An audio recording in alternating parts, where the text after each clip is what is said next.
Ja, wir sind immer noch im UA 610 Studio, 610, und sind hier aber diesmal mit Flip Osman. Das ist im Endeffekt, so wie er es mir gerade gesagt hat, der Senior Software Development QA Engineer, right? Close, yep. That's cool. Flip, thanks for having us. Yeah. Just a couple questions. We want to talk about, like, maybe you can describe the actual process of matching analog gear to the digital equivalents that you model here, and maybe just show us a little what it's all about. What's your thing you do, and yeah. Okay. Well, generally, we have the studio here, so we have a good critical listening environment.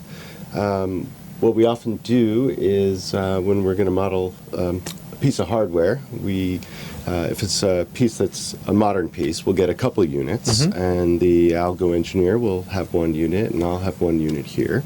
And once we are in the early stages of development, I'll get an early version of the plugin from the algo engineer, and I'll be able to pull it up against the analog hardware in here. So we'll be able to go back and forth where I'll be able to listen to it with various source material. We generally have, each of us that do this sort of work, me and Will Shanks, we both have sort of a bunch of loops that we like to use, a bunch of different types of material. Sometimes it's material that you wouldn't necessarily use. So, for instance, if it's a vocal processing channel or a mic preamp, we might find ourselves pumping some drums through it. For instance, a line level signal into a mic input, just to see what the nonlinearities are like, see what it sounds like when it's under a lot of stress. And what we find is that's where we often find where the software can diverge from the hardware. And then we take that information and we go back to the algo engineer and explain what we're hearing or what we're seeing on a scope or something like that, and then see if we can get it closer. And I've been pretty impressed actually about how close they can get it. All right. There was a few instances where at first I kind of figured I was pushing it a little too far. Like I wouldn't have expected them to be able to get it closer, but I went ahead and just asked anyway. And sure enough, a day later, I got a new version of the plugin that really nailed it. Even under kind of non-use case scenarios, we find is if we really push it under those circumstances, the more easier use case scenarios sort of come along for the ride. So that's what we do a lot, is we put all different types of program material, individual tracks, that sort of thing, and we do that in here. So we'll play some music through, and we'll try the hardware in all different ways. Yeah, awesome. Yeah. And considering a percentage on how near you get to the real analog experience, what would you say is your average? That's a pretty common question, actually. I think it's changed over time. I haven't been doing the sonic evaluation quite as long as for instance, Will Shanks is our plugin product manager. He was doing it solo for a long time. But I've been surprised with some of the more recent ones. We've gotten higher. I mean, I'd say, it's hard to put a percentage on things, but I'd say, I'm a recording engineer too, so I'm sort of a customer first, and so I have a lot of experience using these pieces in the studio before I came to work for UA. Yeah. So I have a particularly personal vested interest in it sounding right, and so some of the ones that we've done, like the 1073 preamp and EQ, that collection, the preamp, I'm pretty familiar with it. I've used it for years. I've used vintage pieces, the reissue pieces, and we have one particular vintage piece from the early 70s that we modeled, and I thought I knew that piece really well, and I was really surprised at when I'm A-B comparing the two.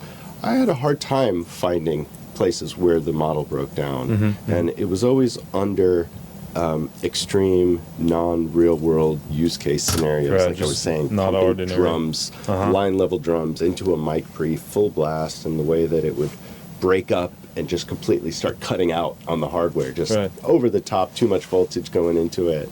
I didn't expect Tim Silson, who did the algo on that, to come back to me with one that that did break up. Originally the plugin was breaking up like that, but not quite in the same sort of musical way. And he tweaked it, and he got much closer. So I've been pretty surprised. So I'd like to say, I think it's safe to say in somewhere in the mid 80s to the mid 90s. I've been pretty impressed. That's actually cool that you bring that up, that you're kind of the customer side. I was just talking to Lev, and we were talking about that kind of musical or social stigma that was there when digital plugins first came out, and everybody's like, and considering that you with a low budget nowadays can get really high quality recordings that just in fine nuances really are to be distinguished from high-end productions. But we were just talking about that kind of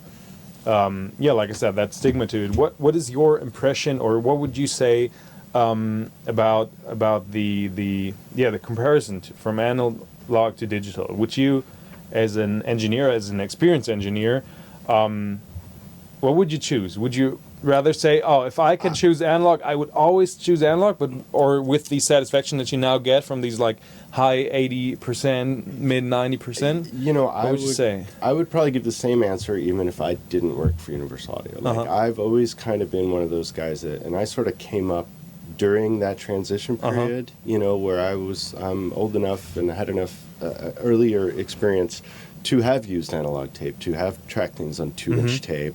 And, I saw DAWs get more powerful, and I saw plugins get better and better before I came here. But even back then, I tried not to get into that argument because I felt like there's room for both. I used to think, hey, who cares if this plugin, this is before I worked for UA, I'd say, who cares if this plugin doesn't really sound like the real thing? I don't care if I can get a sound that I like out of it. If it's a reminiscent of that type of thing, I'm okay with that. And if I really want the real thing, then I'll use the analog hardware. And I think times have changed now, and computers have gotten more powerful. People like the algo engineers we have here at Universal Audio have gotten much smarter.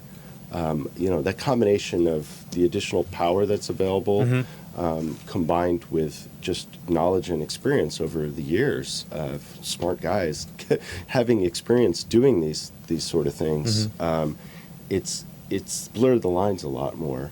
And so, I kind of, even if it wasn't as close, I would still say there's room for both.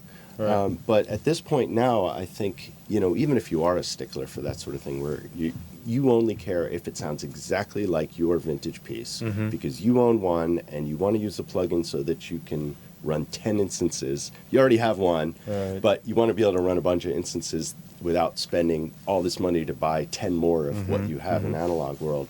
I think even those guys are satisfied too. That's good. So, I mean, it's a bit of a non-answer, but I mean, I guess for me, I know what you mean. I've really felt like I didn't get into that argument of analog and digital, especially once digital went 24-bit and high sample rate. That I feel like you can have both, and we certainly have both here. But I have no problem using our plug-in versions even though I have the analog set right there. Yeah. Well, and probably the most essential thing is if it sounds good. Sounds good, right? Basically, yeah. Right. I mean, that's kind of a cop-out answer, but that's what I mean. It's true in my case. I really feel like there's room for both, and so I don't really feel the need to argue about it. Cool. Yeah. Well, yeah, that's it for now. I think we're good. Thanks for having us. Thanks for answering the questions, and it's great to have you guys here.